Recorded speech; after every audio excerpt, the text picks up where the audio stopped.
Here is another question of budgeting, November 17, paper 33, question number 6। और जो आप लोगों की बुक है उसमें क्वेश्चन नंबर 2 है बेटा। किस नाम से सवाल है? Luke business is due to start on 1st April 2018 selling a single product obtained from a sold supplier. The purchase price is 40 per unit। एक यूनिट की जो परचेज प्राइस है वो 40 है। Luke will sell each unit at a markup of 60%। कभी भी जो है आप इतना पता है कि वो ल्यूक नाम का जो बंदा है जो अपना सामान बेच रहा है या गुड्स बेच रहा है वो मार्कअप पे बेच रहा है। तो इसका मतलब मार्कअप अगर 60% है तो इसका मतलब कॉस्ट आपकी 100% होगी, यानी 160% पे बेच रहा है। He also want to maintain inventory level at sufficient to cover 50% of the next month sales. आपको अपनी इन्वेंट्री का जो 50% है वो नेक्स्ट मंथ की सेल्स का 50% कवर करके रखना है। Budgeted sales unit for 4 month, यानी सेल्स के यूनिट दिए हुए और अगर सेलिंग प्राइस पर यूनिट दी हुई है तो मल्टीप्लाई कर दूंगा तो सेल्स रेवेन्यू कहलाएगा, जो कि सेल्स बजट बन जाएगा। अब यहाँ की रिक्वायरमेंट अप्रैल मई जून जुलाई जो भी दी हुई है हमें नहीं पता। ल्यूक जो है will introduce 150,000 capital into the business bank account. तो इसका मतलब आपके पास इनफ्लो आया है। सेम डे आपने इक्विपमेंट परचेज कर लिया, उस पैसों से आउटफ्लो हो गया। इक्विपमेंट डेप्रिशिएट हो रहा है over the 60 months with no residual value. Okay, जितनी भी परचेजेस हुई हैं 1 month paid after the purchase are made, यानी जितनी भी परचेजेस हुई हैं 1 मंथ पेड होंगी after the purchase are made. जब आप परचेज कर लोगे जिस महीने, उसके सेकेंड मंथ में आप उसको पे करोगे।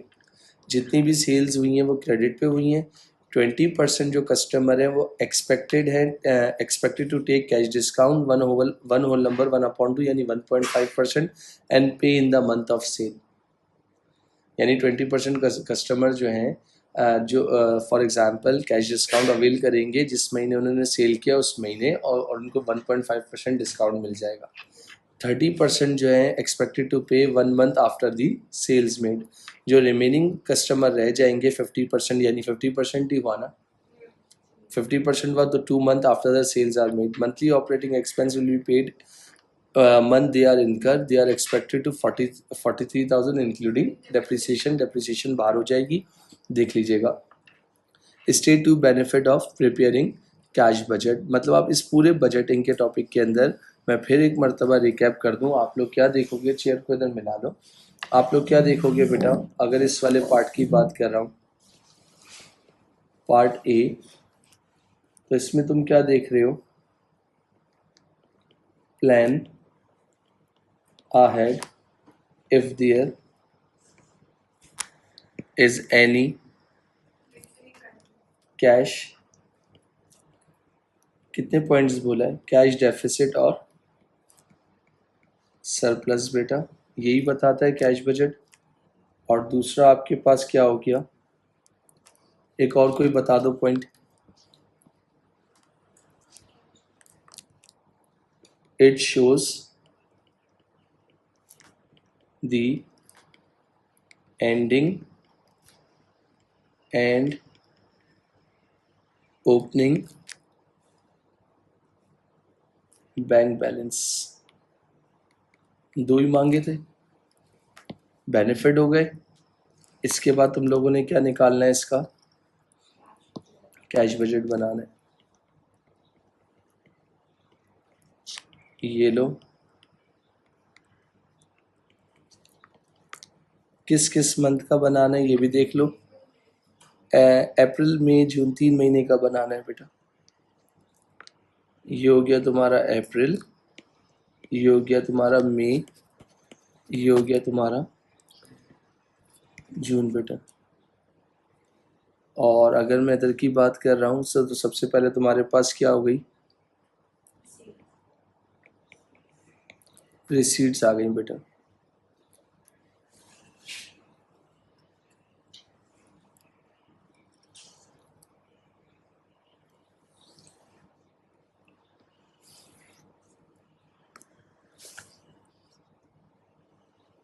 अब रिसीट्स में सबसे पहले यहाँ पर था पहला पॉइंट कैपिटल इंट्रोड्यूस कब किया है? तो इसका मतलब 1.5 लाख हो गया। इसी के साथ साथ सेम डे आप लोगों ने एक इक्विपमेंट परचेज किया, बट मैं वो अभी नहीं लिख रहा, सही है। रिसीट्स की बात हो रही है तो रिसीट्स का पहले देख लो। अगर सबसे पहले इस जगह पे मैं अगर आपसे बात कर रहा हूँ तो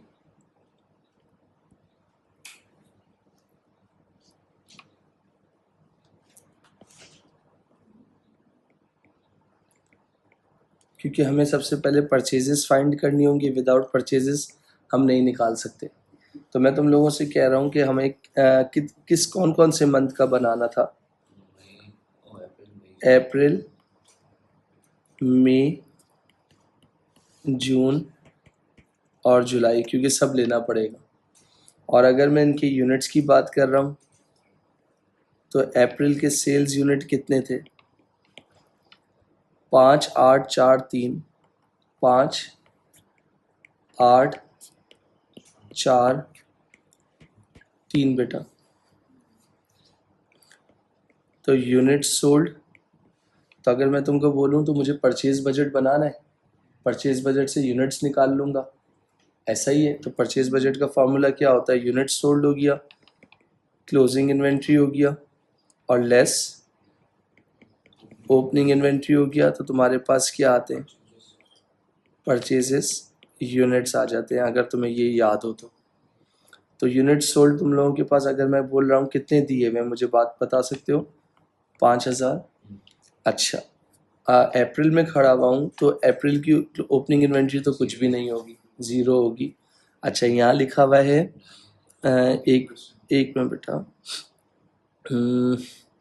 he also maintain inventory level at sufficient to cover 50% of the next month sales। Next month की सेल्स कितनी थी बेटा? 8,000 थी। तो एक मिनट बेटा, यहाँ लिख दिया मैंने 8,000, यहाँ मैंने लिख दिया 4,000, यहाँ मैंने लिख दिया 3,000। तो 8,000 का मुझे कोई बच्चा 50% बता सकता है?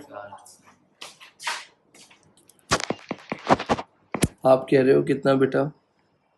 50%, तो कितना हो गया? 4,000 बेटा। 5 और 4 कितना हो गया? 9। 9 में से 0 माइनस कर दो, तो आपके पास कितना आ गया बेटा?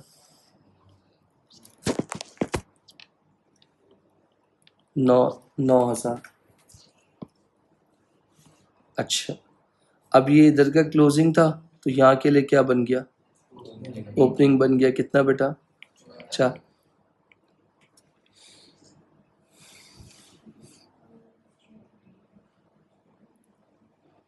जलने की बदबू तो नहीं?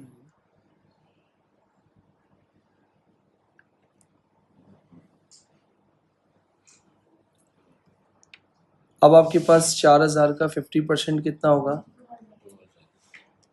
आप कह रहे हो 2,000।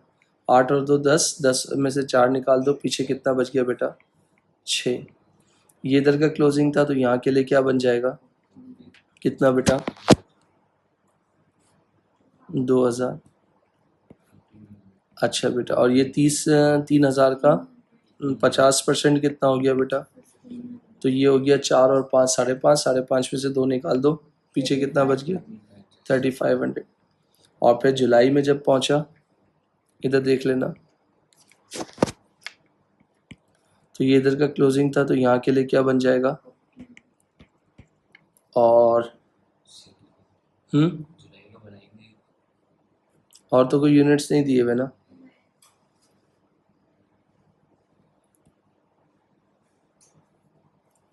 जुलाई को फिर छोड़ दो। अच्छा, तो ये आपके पास क्या आ गए? परचेज यूनिट्स आ गए। अब इसके बाद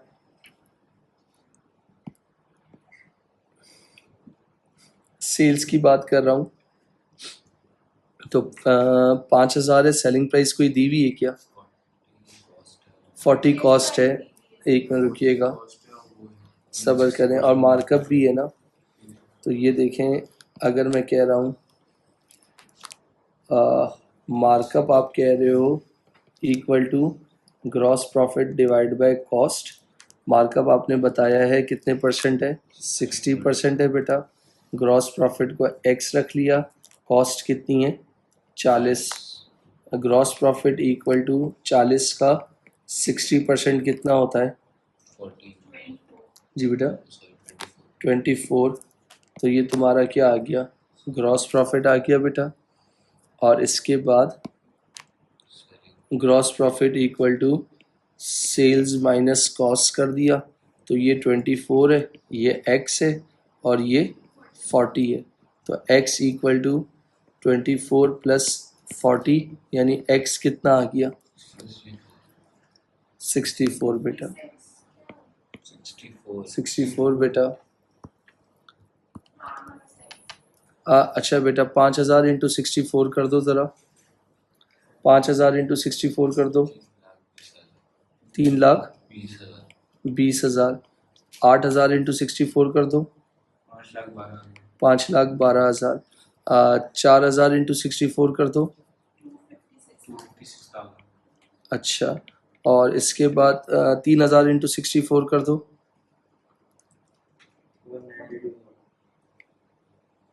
3,000 इंटू 64,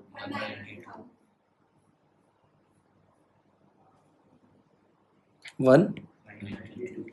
और 1 मिनट रुकना, इसको प्लस करो, कितना होता है,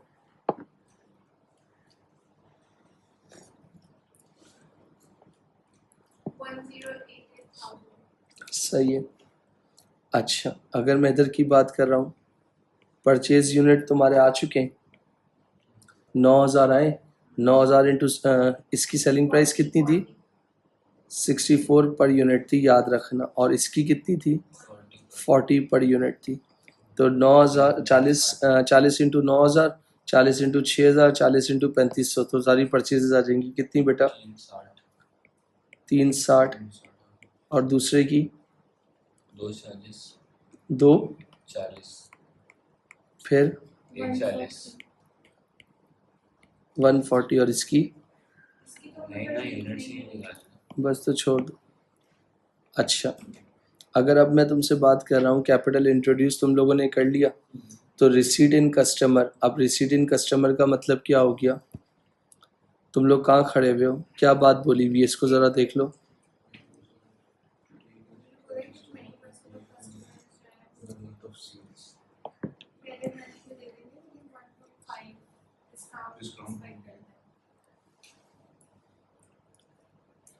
तो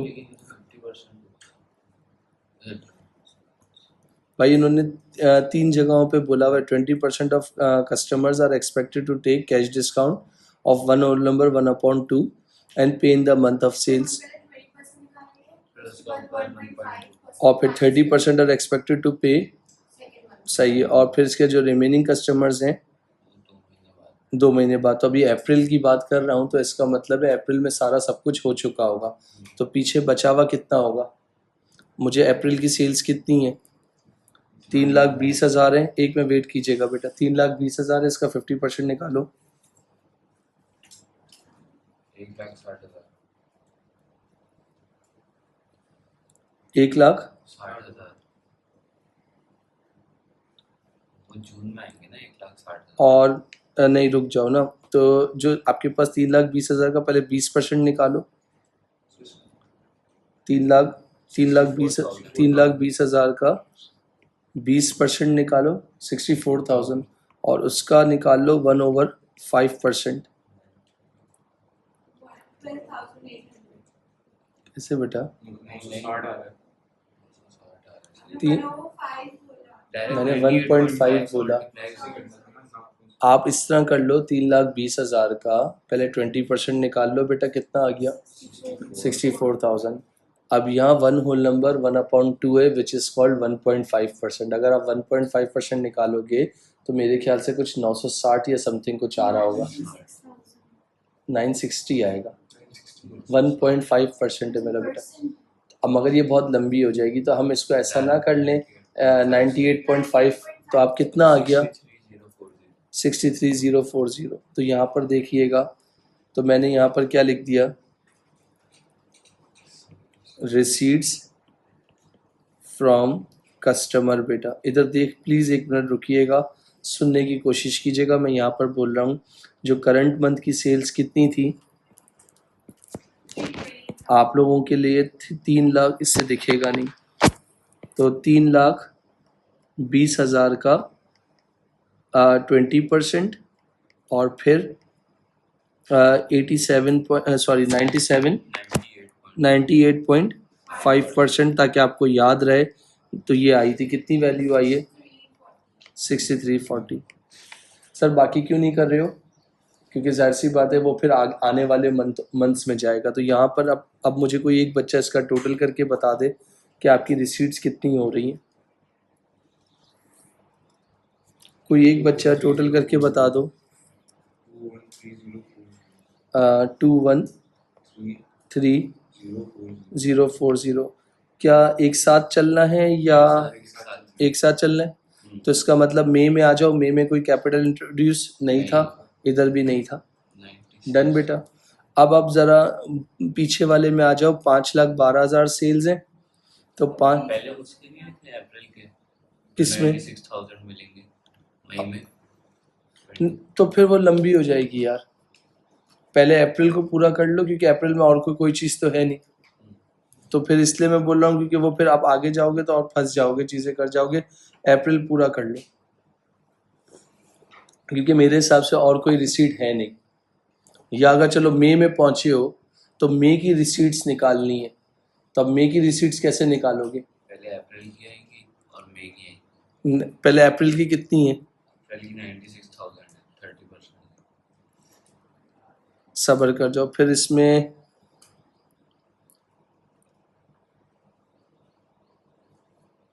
तो रिसीट्स में फिर और भी कॉलम और बढ़ाने पड़ेंगे ना।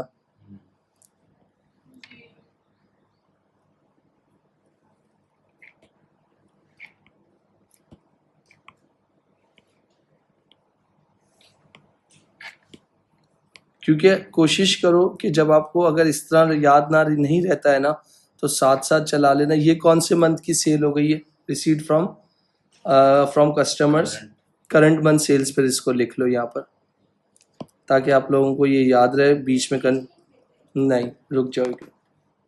ये हो गई करंट मंथ सेल्स। नीचे पास्ट 1 मंथ, इसके बाद पास्ट 1 मंथ हो गई, पास्ट 2 मंथ्स। और एक हो गई पास्ट 2 मंथ्स। अब आप बोल रहे हो कि पहले इसको कंप्लीट कर लें, तो अगर मैं आपसे इसकी बात कर रहा हूँ, इस जगह पे आओ। आपके पास अप्रैल तो ख़त्म हो गया ना? अप्रैल का टोटल मुझे करवा दो, कितना आ रहा है? 213,040 ख़त्म। अब आपने बोला कि सर पहले यही वाला करा दो। चलो करंट मंथ सेल्स पे आ जाओ। अभी आपके पास अप्रैल में खड़े हो, तो अप्रैल का 20% आप निकाल चुके हो। अब 30% निकालना है, तो अप्रैल की सेल्स पे आओ। 3,20,000 है, तो इसका ज़रा 30% निकालो।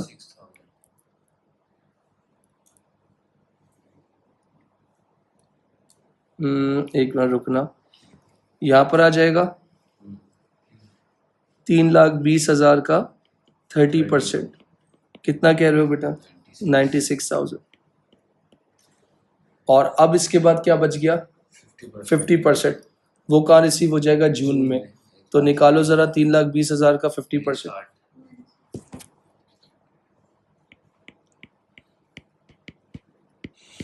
ये हो गया कितना बेटा? 160। ये जिगजैग आपका चल पड़ा। सही है रोहा बेटा, मदिया, आदमानी। अब इसके बाद ये तुम्हारा अप्रैल ख़त्म हो गया है। अप्रैल के बाद आ जाओ मई की सेल्स के ऊपर। मई की सेल्स कितनी है? 5,12,000। तो इसका मतलब 5,12,000 का आप 20% निकालोगे।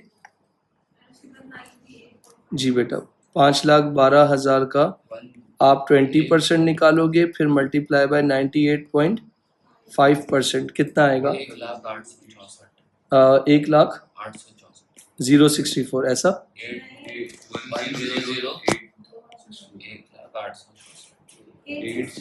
ओके, थैंक यू, हो गया। अब इसके बाद इसका निकालना है 30%, जो कि जून में आ जाएगा।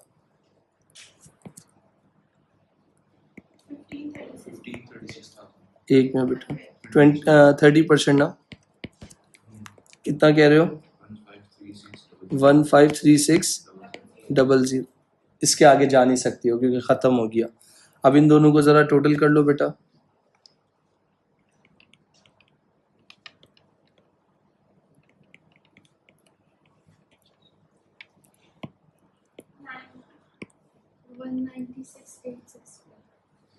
एक मिनट, कितना कह रहे हो? 196,864।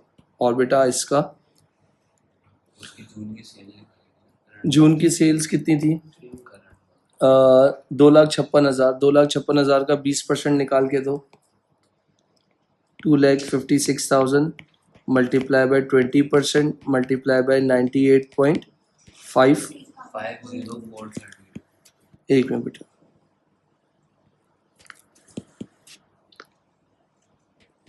कितना बेटा? 50432। तीनों को प्लस कर लो, कितना आ जाएगा? 364,032। डन। जो ग्रीन वाला इतना छोटा सा लिखा है वो तुम्हारी वर्किंग है, ताकि तुम घर में बैठो तो तुम्हें पता चल जाए कि ये चीज़ें।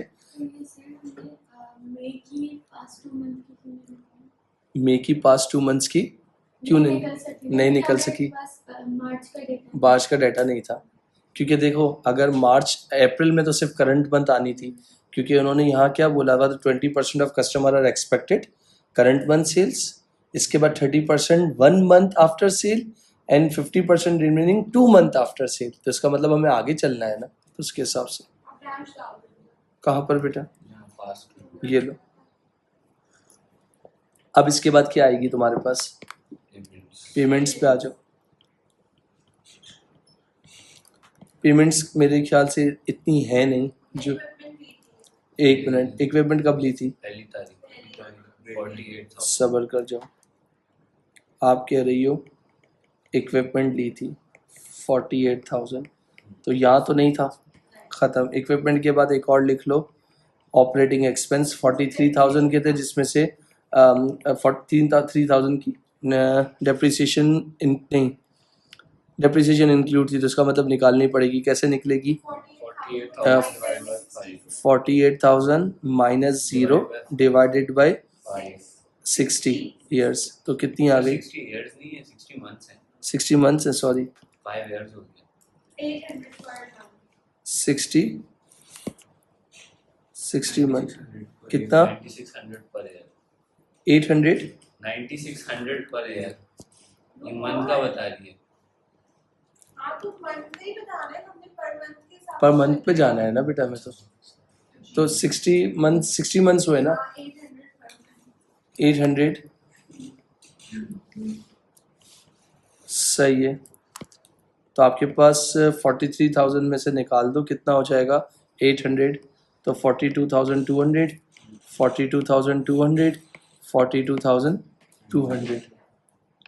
इसका मतलब है ये फिफ्थ वाली हो गई, इसका मतलब है ये हो गई, और एक उसमें आ जाओ परचेजेस में।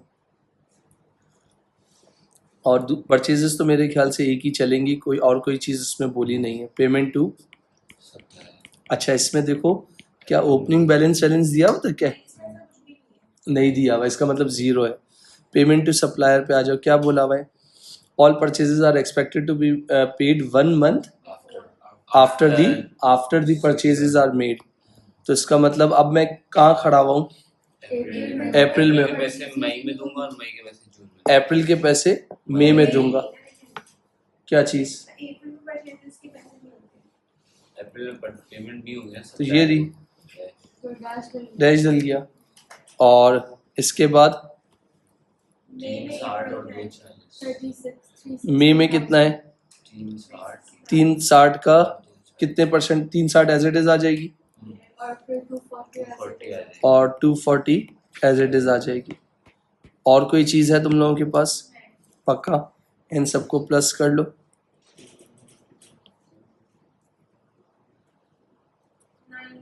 एक मिनट बेटा,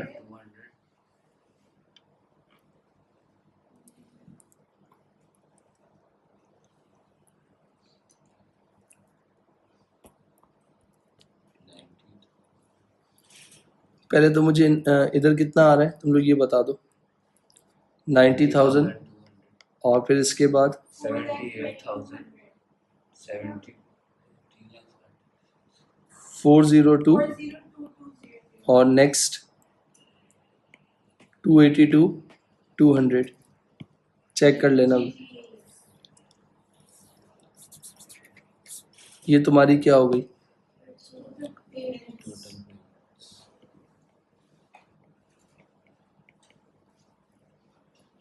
टोटल पेमेंट्स के बाद तुम लोग क्या करते हो? नेट कैश फ्लोज ए माइनस बी। तो 2,13,040 में से माइनस करो, कितना आ रहा है? 122,840। इसके बाद तुम लोग क्या करते हो? एक मिनट बेटा।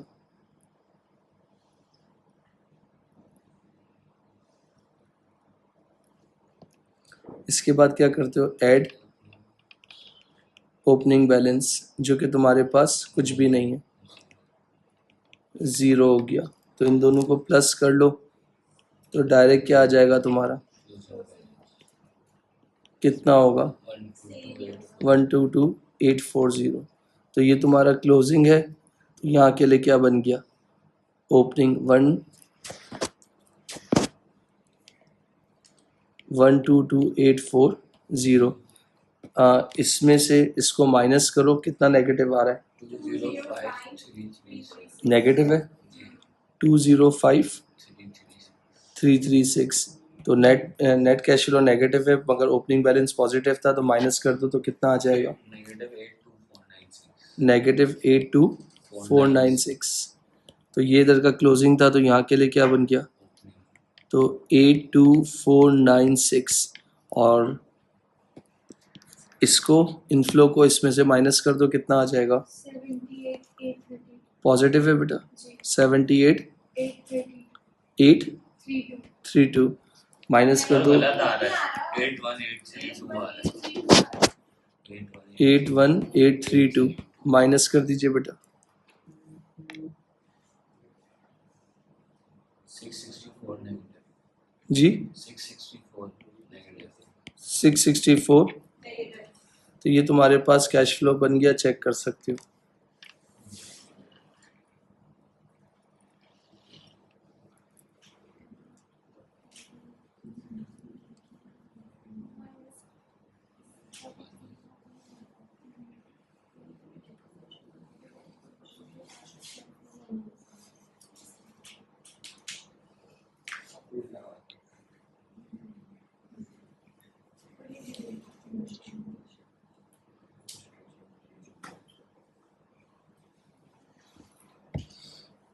ये आपके पास कैश बजट बन गया। इसके बाद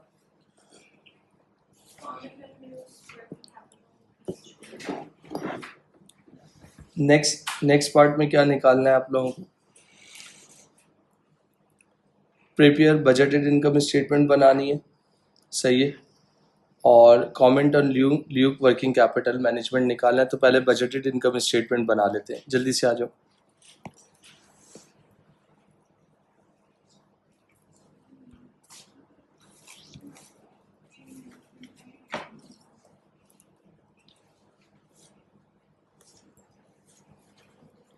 तीनों मंथ्स के रेवेन्यू पे आ जाओ।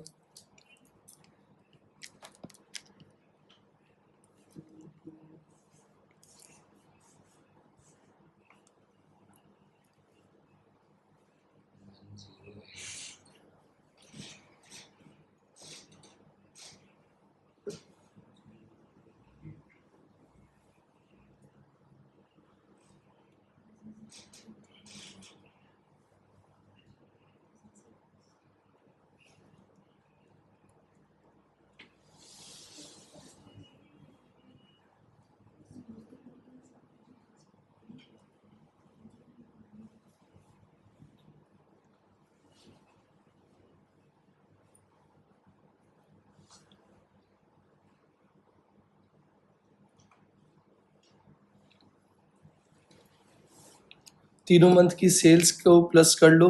3 20 5 3 20 5 12 2 56। तो कितनी होती है? 3 20 प्लस 5 12 प्लस 256 10 88 000। फिर इसके बाद क्या आता है? लेस कॉस्ट ऑफ सेल्स बेटा। ओपनिंग इन्वेंट्री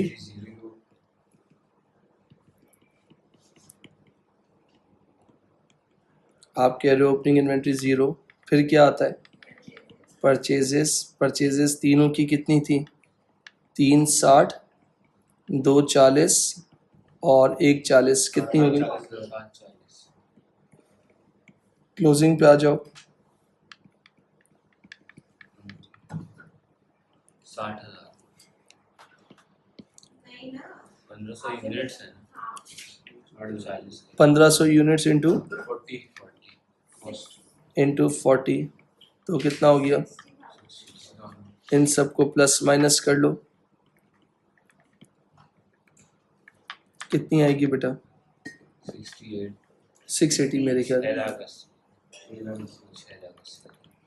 माइनस कर दो, ग्रॉस प्रॉफिट कितना आएगा? अच्छा, इसके बाद लेस एक्सपेंसेस।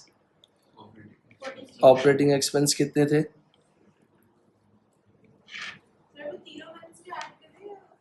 तीनों में पहले रुक जाओ ना, रुक जाओ ना, ऐसे नहीं करो। 42,200 को मल्टीप्लाई करो 3 से।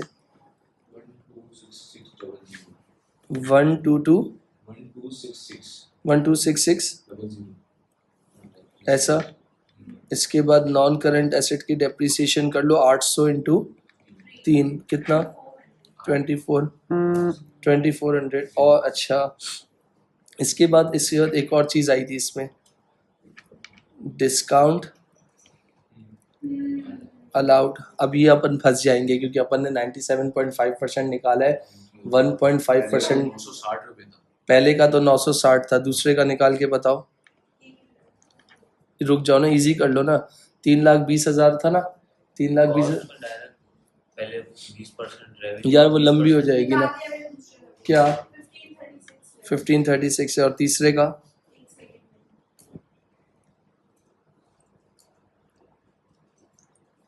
768। तीनों को प्लस कर लो बेटा। कितना? 3264। अगर डायरेक्ट रेवेन्यू से भी निकाल सकते तो उसका 20% लेते, फिर उसका 1.5%। वो भी कर लो जो उसके हिसाब से, नहीं जिस वही है ना बेटा। रेवेन्यू 3,20,000 है, उसका 20% लेके 98.5% कर लेते। नहीं ना, 1.5 1.5% कर लेते तो वो डिस्काउंट की वैल्यू आ जाती। 3,20,000 का 20% लेके वन, बस तो सही है ना। मुझे पहले बता एक्सपेंसेस कितने बन रहे हैं? एक्सपेंसेस कितने बन रहे हैं?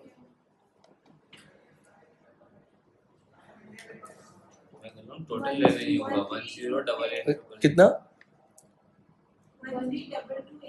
1322 3264 है बेटा। ओके बेटा, मेरी मिस्टेक। चलो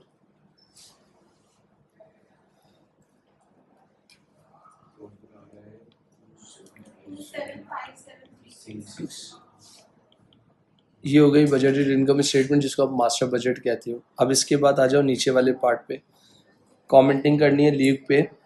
अगर मैं बात कर रहा हूँ, उन्होंने क्या बोला है? Comment on Luke working capital management. ये देखो यहाँ क्या है, पहले महीने तुम बहुत अच्छे हो, तुम्हारी परफॉर्मेंस क्या होती जा रही है?